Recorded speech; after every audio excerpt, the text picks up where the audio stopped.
You know, I remember when my daughter Kara was 4 years old, we went to a health club because we were exercising, and she came out of what the class she was in, and she called it boo-boo camp. It was called like children's boot camp or something, and she called it boo-boo camp.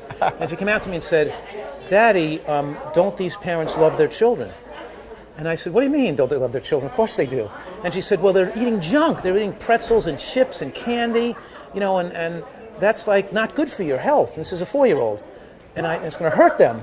And I said, "Yeah, Kara, but they don't know what we know, and they don't know that what you eat makes your body, and you're made out of what the foods you eat, like we know that." And she goes, "How could they be so stupid? How could they not know that the foods you eat doesn't make your body, and you eat junk food, you're going to have an unhealthy body? How could they not know this?" There's a 4-year-old. So she was able to grasp this at the age of 4 years old. And I said, "You know, Kara, it's like if you woke up in the morning and everybody was smoking cigarettes, the kids at the bus stop, the parents on the, on the swing set, everybody waving goodbye, you would think, well, it's just normal to smoke cigarettes. In our society, so many people are eating unhealthy foods and ruining their health and paying a price for it. Because everybody does it, they think it's okay or they think it's normal. They don't really see what you see, that how really abnormal this is. It's really terribly abnormal and sad. And our whole population, we have a whole population of food addicts. And then the kids are started on this junk food when they're young, and then you're gonna try to pull away the cocaine later on. So the trick is, so we have to change the way society views food. Is the point? You have several incredible books, and you're debunking myths on an ongoing basis on television and articles and in personal appearances. So for you, I feel the intensity and the excitement, but the frustration. So what message do you want the audience to know? Where do they start? You mentioned as kids. Clean up the cupboard. Where do they start? And then take them up through when they, maybe as an adult and then as a senior. Give me the best possible scenario to get them on the healthiest nutritarian diet. Right, a nutritarian diet is a diet based on high nutrient plant foods, high nutrient foods. It has a high nutrient per calorie density, right? It's got comprehensive micronutrient adequacy, means that every plug in every hole is filled. You're not deficient in anything. And it's hormonally favorable. So we can design a diet style in today's world to extend human lifespan, to prevent chronic diseases, to have a healthier population, and to make life more fun. So my response is that eating healthy eating healthy is fun. It tastes great. You can make healthy food taste better than unhealthy food. It's called a no-brainer. Why not have a population without heart attacks, without strokes, without dementia, without breast cancer, colon cancer, prostate cancer? Why not have the healthiest population? Why not give people the ability to disease-proof their body and live a long, healthy life and have fun in their life and have more fun with food, eating healthy food, because you enjoy it more when you know it's good for you too. So that's right. I know we have a population that are addicted to unhealthy foods, that are committing suicide with their knives and forks, but I want to make available the opportunity so people who want a better life, a healthier life, a happier life without chronic, knows what to do. I don't have to be my expectation isn't that all of society is going to change, but my expectation is that you should know about this to have the choice. Because people don't even know to have a choice because they're misinformed, miseducated, their doctor doesn't support it, their society doesn't support it, their government doesn't support it, and they're left with no choice but to have medical tragedies befall them. And I'm saying there's a choice, doesn't have to happen to you.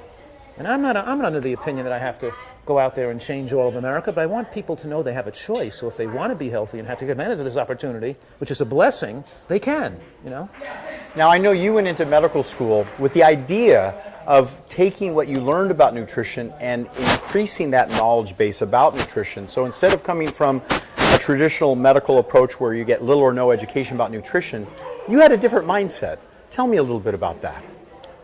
Well, I recognize that nutritional excellence is the future of healthcare and is the most powerful opportunity or intervention we can do to get people well again. And that drugs are mostly really a proven failure.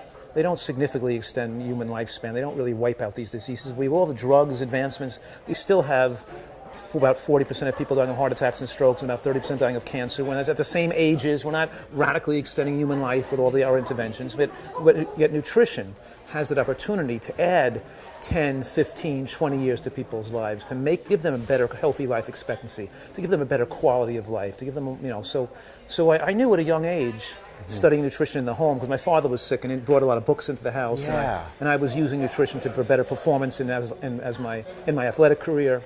So I recognized that I would get a tremendous amount of personal satisfaction from being able to be a physician that specializes in nutrition.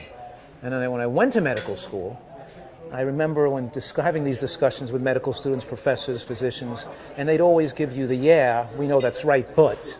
And it would be, we know that's right, but you're not going to get enough people to do that, and people don't listen to it, and everybody just wants a drug anyway, and it's all like and I'd say, but those aren't reasons. Those aren't, you don't give people what they want because they're not informed. That's not informed consent.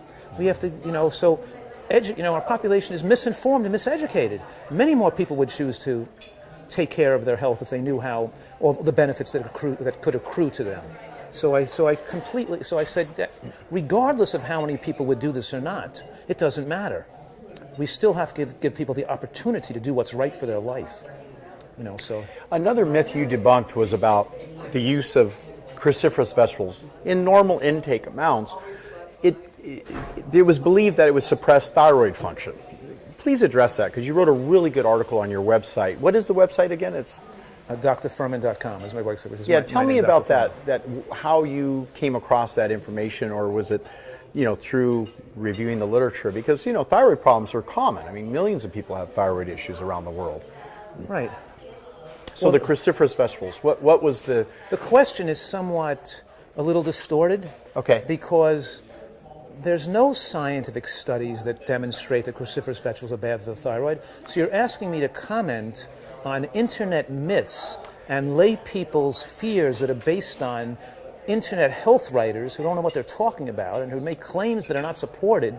Right. So you're saying, so what I'm saying to you is that it was a ridiculous concept to begin with. There were no studies to support that. Matter of fact, if you look at the studies show that eating cruciferous vegetables prevents against thyroid dysfunction, thyroid tumors, thyroid nodules, and thyroid cancers.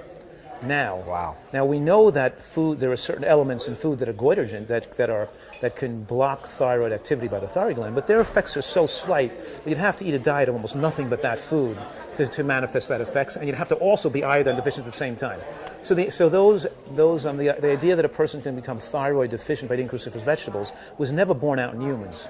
It was only you'd have to get a thyroid deficient rat and overfeed them, liquid and a lot of cruciferous vegetables. And nobody's recommending you eat a diet of only one food. You eat a diet with a lot of different foods in it. So of course, I'm saying that the reassurance is that cruciferous vegetables are some of the most healthiest foods on the planet. They prevent cancer, and they're not going to interfere with your thyroid function. And I like your work about looking at mushrooms and how potent they are in building up the immune system, because the battle against cancer is being lost right now. So what can our viewers do to build up their immune system, to fortify? And I know you have a new book coming out, so tell me a little bit about the immune system, cancer, and your new book. Well, the book I have that just came out is called The End of Dieting. Okay. But the book I have that was written 2 years ago called Super Immunity, that's the book that talks about building the immune system and about the G-bombs, which is the cruciferous vegetables and the mushrooms. So the G-bombs, G-B-O-M-B-S, stands for greens, beans, onions, mushrooms, berries, and seeds. Greens, beans, onion, mushrooms, berries, and seeds. 6 foods that I consider that have the effect collectively, individually and collectively, to build super immunity, to build a strong immune system. And we're saying here that with the regular use of these foods, we could win the war on cancer in America, and that means we could drop cancer rates from where they are, which is very high in this country, down by at least 90%. I'm suggesting it's possible. And that's not a ridiculous or astronomical claim, because there are populations around the world today that have less than 1/10 the cancer we have in America. And it's certainly achievable if we can arm our population with the proper information. I know in Okinawa they like purple sweet potatoes and oranges and fresh food, and they rarely eat fish, only a couple times a month.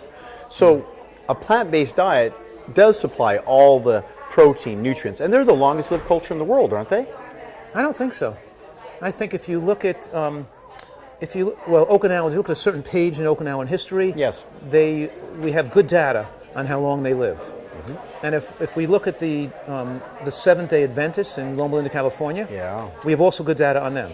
And if you take the group of Seventh-day Adventists that are adherent to the principles they want to, in other words, they're not smoking, they're exercising, not drinking alcohol, they're eating a diet very low, very high in plant foods, very low in animal products. That group of the people who would adhere in Seventh-day Adventists, adherent to their dietary principles, live longer as a whole than the Okinawans do. So the ones, not the Seventh-day Adventists as a whole, because not all of them follow all the recommendations, but those that follow those recommendations, I think their longevity potential was 13 years longer than the average Caucasian white American. That was not their. They live, I think, 7.3 years longer as a whole, but if you look at the quartile that was following their recommendations, and that quartile is longer lived than the Okinawans as a whole as well. But but everything's a bell-shaped curve, and I'm not recommending any of those two things.